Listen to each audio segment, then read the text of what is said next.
The Unchosen Bride. In a quiet village tucked between green hills and misty woods, two sisters lived with their father in a house of ivy and stone. Eleanor, the elder, was quiet and tall, with eyes the color of storm clouds and a steady, thoughtful way about her. She kept the books, the bees, and the garden. Her sister Cecily was fair-haired and bright as morning dew, her laughter trailing through the air like birdsong.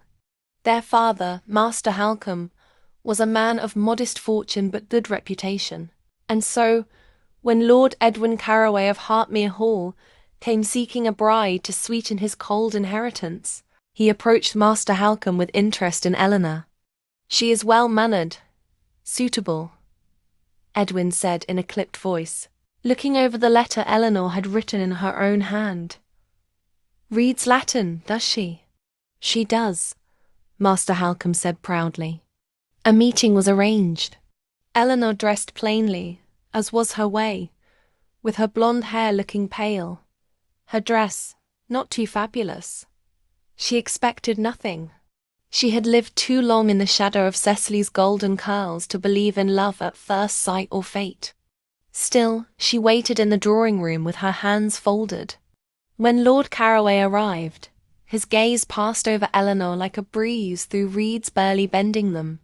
But when Cecily flitted into the room, laughing over some silly tale and unaware of her effect, his eyes locked on her. By the end of the week, he had written to Master Halcombe again. "I wish to propose to your younger daughter, Cecily." Eleanor said nothing. She went to the garden and worked her hands raw in the soil. That night she wept, not out of heartbreak, but humiliation. She had not even been given the chance to be rejected properly.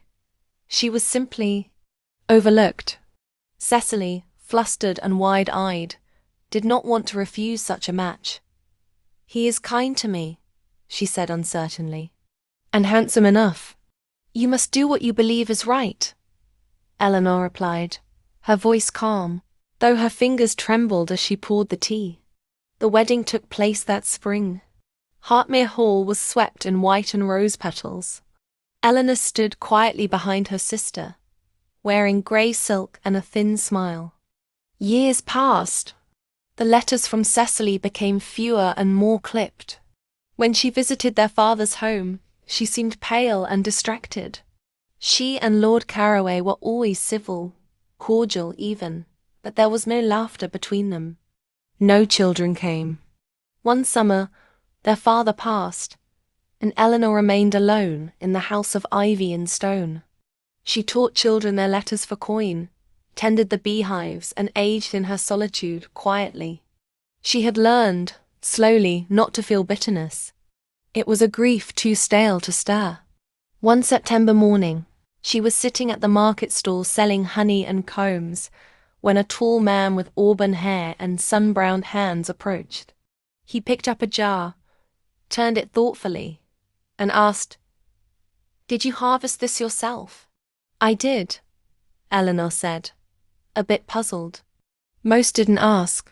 "Then I'll take two," he said. "My name is Martin Harrow. I've just bought the old Miller place. Bees don't like me, but I'd like to understand them." She smiled, a true smile that surprised her. "Then you've come to the right woman." He returned the next week, then the next. He helped her lift boxes, carry sacks. He brought her apples from his trees, and once, a carved wooden comb. He spoke plainly, laughed easily, and looked at her, not past her. In the spring, he asked if she'd like to walk with him along the river. She wore a yellow ribbon in her hair. Her fingers brushed his, and for the first time in many years, her heart fluttered, not with yearning, but with possibility. They married 5 months later.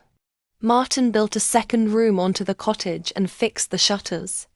Children came, a boy, then a girl, then another boy. Eleanor nursed them with strong arms and sweet milk, told them stories at dusk, and taught them the names of every flower and every star she knew. Cecily came once, years later, beautiful but thinner, her eyes dulled. She sat in the garden with Eleanor. You look happy, Cecily said quietly, almost surprised. I am, Eleanor said, lifting her daughter into her lap. More than I ever thought I could be. Cecily looked away. Edwin and I never found that ease. We keep company, but we live in different wings now. I envy you. Often. Eleanor didn't answer right away. She only looked at her, then at the man who was coming up the lane with sunflowers in his hand.